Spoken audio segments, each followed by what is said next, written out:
O Senhor esteja convosco. Ele está no meio de nós. Proclamação do Evangelho de Jesus Cristo, segundo Marcos. Glória a vós, Senhor. Naquele tempo, um escriba aproximou-se de Jesus e perguntou: qual é o primeiro de todos os mandamentos? Jesus respondeu: o primeiro é este: ouve, ó Israel, o Senhor nosso Deus é o único Senhor. Amarás o Senhor teu Deus de todo o teu coração, de toda a tua alma, de todo o teu entendimento e com toda a tua força. O segundo mandamento é: amarás o teu próximo como a ti mesmo. Não existe outro mandamento maior do que estes.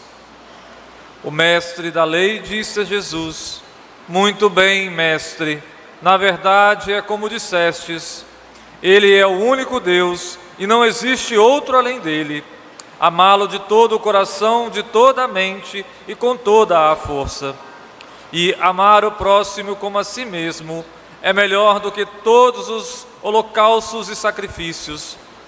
Jesus viu que ele tinha respondido com inteligência e disse: tu não estás longe do reino de Deus. E ninguém mais tinha coragem de fazer pergunta a Jesus. Palavra da salvação. Glória a vós, Senhor.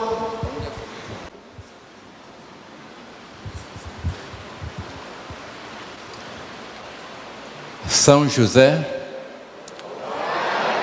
rogai por nós. Então, como o Padre Robson já colocou, né? A gente se conhece há bastante tempo. Eu fui ordenado em 88, o dia 13 de março. Então, dia 13, o Papa Francisco fez 10 anos de papado e eu 35 de ordenação. E você foi 95, né? Tá. Então, nós somos da mesma diocese, paróquias diferentes, né? De Ecoporanga e eu de Água Doce do Norte. Naquele tempo pertencia a Barra de São Francisco. Só que Barra de São Francisco tinha os passionistas e em Água Doce tinha os combonianos, né? Eu, logo que fui ordenado, eu fui trabalhar em Nova Venécia com a juventude. Depois de 3 anos, me pediram para ir para Belo Horizonte como pároco e ajudar o Padre Pedro Cetim, que trabalhou aqui em Carapina também, né? Na formação, era o noviciado. E chegando lá eu encontro o Robinson, né?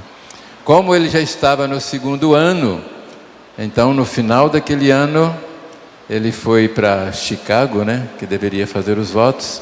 Ele foi para Chicago estudar e eu fiquei. Depois de 5 anos lá, fui para Curitiba, fiquei 1 ano na formação, aí chegou o tempo de eu ir para o Quênia na missão, né?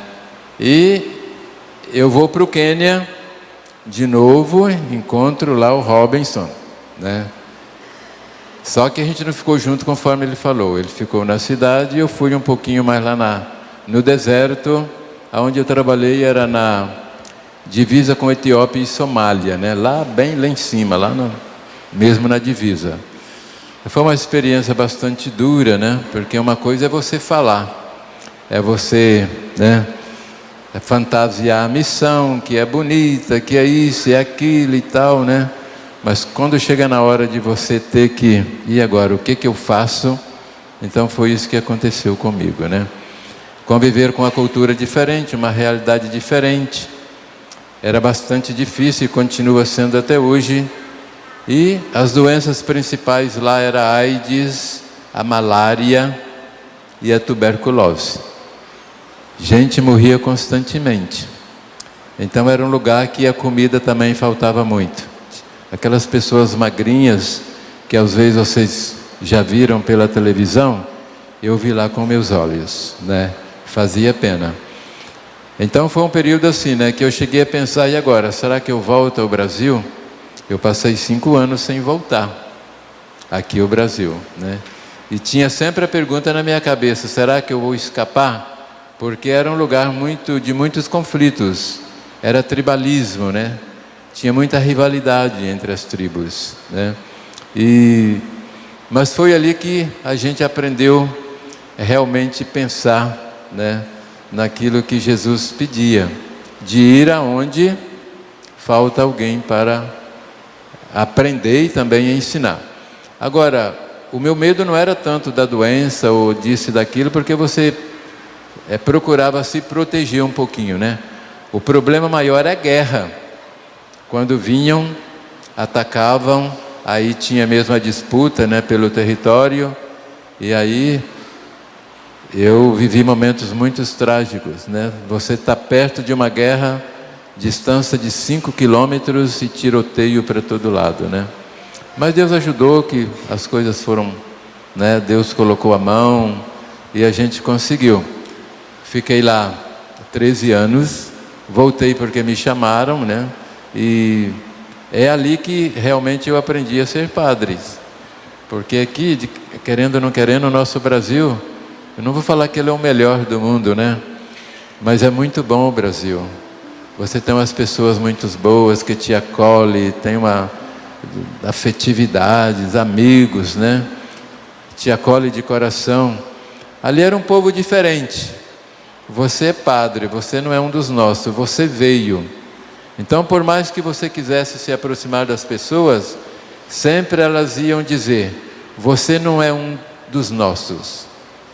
Até um dia eu brinquei com eles, né? Falei: não, mas eu estou aqui e tal. Ele falou: não, padre, nem outro. Quem não é da nossa tribo é considerado um estrangeiro. Aí eu perguntei: não, mas e quem nasceu aqui no Quênia? É da sua cor? Ele falou: não, se ele é de outra tribo, ele é estrangeiro para nós. Ele sempre vai ser visto como estrangeiro. Então você, como é lá do Brasil, mais ainda. Aí eu falei: tá, então aí a gente ia entendendo um pouquinho as coisas, né? Então eu voltei depois para o Brasil, logo fui para Guriri, em São Mateus, na casa dos padres que já era de idade, fui como pároco também e ajudar um pouco lá, né? Na questão médica, aquele negócio todo. Quando eu terminei lá, na realidade eu não terminei. Naqueles 6 anos que eu fiquei lá, 4 padres morreram comigo. Restaram só 2, que já morreram também, depois, né? Aí me pediram para ir para o Amazonas, vocês imaginem, Manaus. Lá vai eu para Manaus. Chego lá completamente diferente. Não era uma África, mas era bem próximo. Uma realidade bastante, assim, diferente da nossa. Fiquei lá 6 anos. No final, o provincial me pediu, falou: agora chegou a hora de você em outro lugar. E aí, no final do ano passado, eu já sabia desde o início que eu deveria ir em outro lugar. E a proposta que ele tinha feito era São José do Rio Preto. E eu falei: olha, vocês procuram outro, né? Tem muito tempo ainda, tem 1 ano, vocês vão encontrar outra pessoa que vai para lá e tal. Só que quando chegou no final do ano, vem ele novamente: é você. Então, falei: tá. Aí, como eu sou do Espírito Santo, eu vinha para cá para fazer uma revisão médica e depois ia onde eles quisessem. Mas aí não. Ele me fez a proposta: vai para Roma, fica lá até julho, e quando você voltar, aí você vai para São José. Eu falei: nossa, que oportunidade, hein? Roma eu já conhecia, que eu estudei lá, né? Vai ser ótimo. Só que com a pandemia, eu atrasei na minha revisão médica, já tinha passado 1 ano. Eu falei: olha, eu não posso, eu vou ficar mais 7 meses, sei lá o que acontece nesse tempo, procura outro. Aí tá. Então eles encontraram o padre de Carapina, que é o padre Mário. Fez a proposta: eu gostaria de ir mais, e a paróquia. Aí vem o provincial atrás de mim: olha, você não é de lá, é o seu lugar, faz a revisão, fica como pároco no lugar dele até ele voltar, e depois você vai para São José do Rio Preto. Aí o que eu podia fazer, né? Já tinha falado não para ir para o curso, ia falar não aqui sendo o meu lugar. Falei: tá, então eu vou. Então por isso que eu estou aqui ali em Carapina até o mês de julho. O Mário volta, que é o pároco, né? E eu vou para São José do Rio Preto. Então é isso aí, viu, gente? Agora vamos ver um pouquinho, né, o que a gente está celebrando. Vocês estão se preparando para celebrar a festa de São José, né? Então a festa é uma oportunidade da gente renovar o nosso compromisso com Deus, né? Através, é claro, de São José, que foi a pessoa que a gente não coloca no lugar de Deus, porque ele também tem o seu lugar, né? É Deus que é o centro de tudo, mas ele pode fazer algo importante para nós. Então a festa de vocês não é somente para celebrar um momento assim, mas é o momento da gente colocar-se mesmo diante de Deus e fazer até uma revisão de vida. É São José que é o nosso padroeiro. E eu, como filho de São José, ou como paroquiano dessa paróquia de São José, como é que eu vivo a minha fé, a minha esperança? Que caminho eu estou fazendo? E esse momento é importantíssimo, porque nós estamos na terceira semana da Quaresma. A Quaresma é o momento para a gente voltar a ficar mais perto de Deus. O que falou a leitura, a primeira leitura, né? Volta, Israel, para o Senhor teu Deus. Essas palavras são dirigidas a nós. Volta para o Senhor, você que está longe. Volta para o Senhor, você que está num caminho que não está tão legal. Então é o momento da gente refletir: eu estou fazendo aquilo que Deus pede de mim, ou eu estou fazendo só os meus caprichos? O momento da gente fazer o caminho do Calvário com Jesus. E esse caminho não para ali não. Nós vamos continuar caminhando o caminho da cruz. Essa cruz que a gente costuma ver como derrota, ou algo que a gente fica assim um pouco assustado, né? É um símbolo, é um sinal, mas traz isso para nós. Você, quando vai pela estrada, de repente você vê uma cruz lá numa curva. Aqui morreu alguém, aqui aconteceu um acidente. É o sinal que ali morreu alguém. Agora dessa cruz, o que vem dessa cruz? Vem a vida. Jesus, ele foi a essa cruz por causa dos nossos pecados, mas desta cruz vem a salvação. Desta cruz vem o amor, porque Jesus, por amor, ele se entregou por cada um de nós.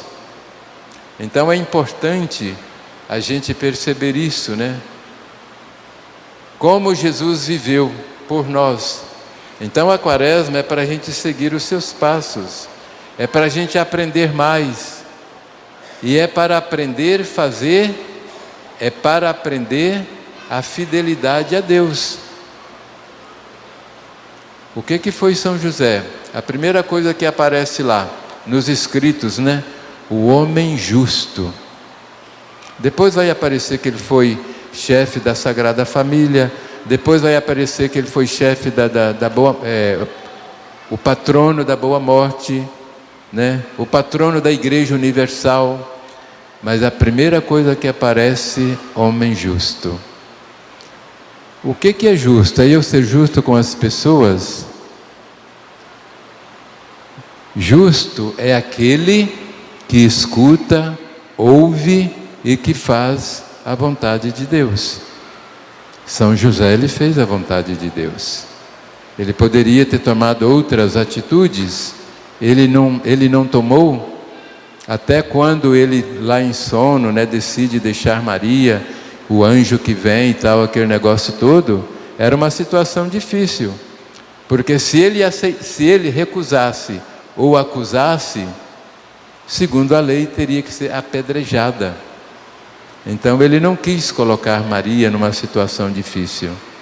E pelo pedido do anjo, então, ele aceita, né? Nós vamos ver que essa atitude que ele toma não é por ele próprio. Tem lá a presença do anjo, tem a Deus que o guia, Então, por isso, ele aceita. Então, é isso aí. Como é que eu vivo a palavra de Deus? Eu escuto essa palavra? Eu faço a vontade de Deus na minha vida? Porque se a gente não faz, não adianta a gente saber, conhecer, vai resolver pouco. Vocês ouviram o Evangelho? O que fala? Um escriba se aproxima de Jesus fazendo pergunta. Por que ele pergunta aquilo ali? Será que foi por ele próprio? É porque os rabinos, eles já tinham debatido sobre aquilo ali. Dos 613 preceitos da lei, qual era o mais importante ou maior? Então o escriba não vai simplesmente por ir. Ele faz a pergunta, e o que Deus responde? Ouve, Israel, o Senhor teu Deus, teu coração, não sei isso e aquilo, né? Amarás o Senhor teu Deus e o próximo como a si mesmo. O escriba, o que ele faz? Se Jesus é mestre, né, na coisa, mas ele também é. O que ele fala? Muito bem, mestre. Então, era um cara conhecedor, claro. Os rabinos, eles passaram uma vida inteira estudando a Bíblia, interpretando a Bíblia. Então, claro que sabia. Então, por isso que Jesus fala, você respondeu com inteligência. Você não está longe do reino de Deus. Só que não basta conhecer. A dificuldade dele era colocar em prática. Os fariseus também questionavam muito. Só que para os fariseus, eles afirmavam que todos os mandamentos teria que ser praticados, não conforme os dois. Porque quando Jesus fala, né? Amar a Deus sobre todas as coisas e o próximo como a ti mesmo, é um resumo de tudo, né? Para eles não. Segundo eles, tinha que todos teriam que ser igual como os dois primeiros. Então é isso aí, não adianta a gente saber tudo, não adianta a gente conhecer se a gente não pratica.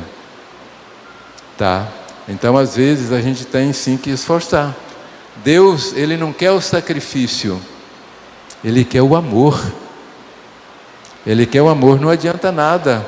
Se eu, por exemplo, nessa quaresma, eu não quero perder um dia de celebração, eu quero participar de tudo, porque eu quero fazer uma quaresma bonita. Pois é, mas Deus vai te pedir algo a mais. Se você vem, pode vir, não tem problema, é até bom. Mas se você tem um inimigo lá fora, então é o momento de você ir lá reconciliar com ele. Se você não reconcilia, que quaresma você viveu? Que Páscoa você vai celebrar? Não é isso? Muitas das vezes a gente passa semanas, meses, quem sabe até ano, na família até mesmo sem se falar, ou com alguém da comunidade. Então o que adiantou todo o meu sacrifício de vir o tempo todo na igreja, mas eu não tive a coragem de reconciliar-me com ele? O que eu fiz? Né? Deus quer que eu vou me reconciliar com aquela pessoa.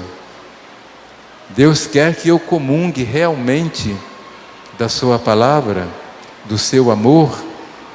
Se Ele é amor e eu vou escutá-lo, eu vou me tornar também esse amor, então eu vou amar aquele que não me ama. O que Ele falou? Amai vossos inimigos, orai por aqueles que vos perseguem. Gostar, amar, se sentir bem com quem te aplaude, com quem te bate palma, com quem faz tudo com você de bem, é ótimo. Pois é, mas Jesus pede que aquele que não faz isso, que você vai até ele, que ele seja amado por você, né? Então eu acho que a primeira coisa que a gente tem que colocar na cabeça é o seguinte, né? Ter na nossa mente que a gente é uma pessoa amada por Deus.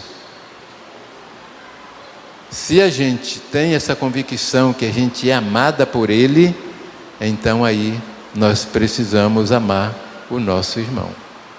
Então, os santos são modelos para nós. Não é que eles tomam o lugar de Deus, o centro é Deus. Agora, eles nos ajudam, porque Ele vai mostrar com a própria vida. Né? O santo, ele não nasceu santo. É porque ele viveu, ele fez a vontade de Deus.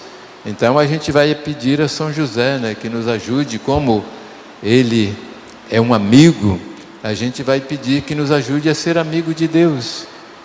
Que a gente tenha essa confiança e que a gente possa realmente viver aquilo que Deus pede de cada um de nós.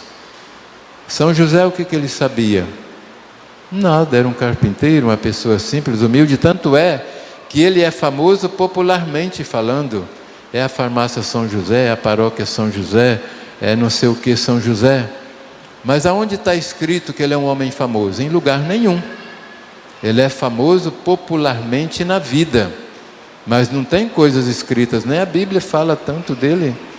Ele foi uma pessoa quase assim, desconhecida, só que ele viveu. Por que ele se tornou pai adotivo de Jesus? Não foi por nada? Por ser um homem justo, e era de lá que ele deveria vir, porque o reino de Deus é justiça, é solidariedade, né? Então hoje vamos pedir a São José com o coração, que ele nos ajude, como ele soube escutar e fazer a vontade de Deus, que a gente também tenha essa capacidade de fazer silêncio na nossa vida, escutar a palavra de Deus que nos fala e fazer aquilo que Ele pede de cada um de nós. Louvado seja nosso Senhor Jesus Cristo.